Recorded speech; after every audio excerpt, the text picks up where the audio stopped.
Issue 3 is a constitutional amendment proposed through the citizen initiative process that seeks to expand the Arkansas Medical Marijuana Amendment that voters approved in 2016.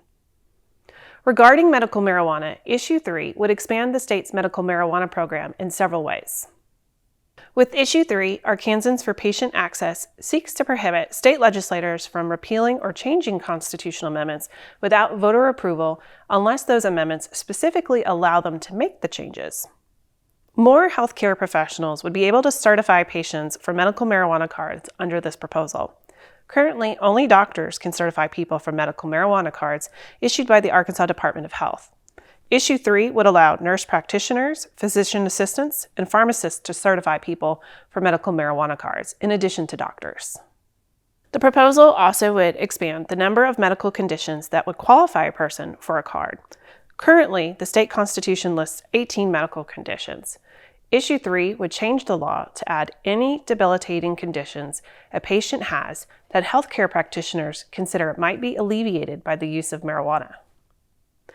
Issue 3 would allow people to use telehealth or video calls to see a healthcare professional for their initial appointment when they are seeking certification for a medical marijuana card.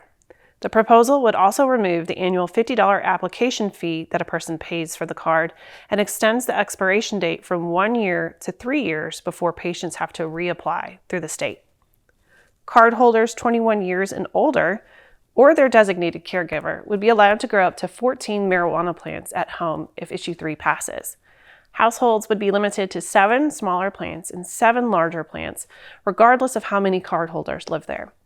Dispensaries would be allowed to sell marijuana seeds or plants to cardholders, and they would also be allowed to sell pipes, rolling papers, and other paraphernalia they are currently prohibited from selling. Issue 3 would change specific language regarding advertising and packaging restrictions for dispensaries, processors, and cultivation facilities, and replace that wording with general language saying that advertising and packaging cannot appeal to children or be easily opened by children. If marijuana were ever decriminalized by the federal government, Issue 3 would allow adults in Arkansas to possess up to 1 ounce of marijuana for personal use. It would also allow the licensed cultivators and dispensaries in the state to sell marijuana at the wholesale and retail level. Finally, Issue 3 allows the state to be sued if any of the provisions in this proposed amendment are not enacted. More detailed information about this issue can be found in our voter guide, available at uaex.uada.edu/ballot.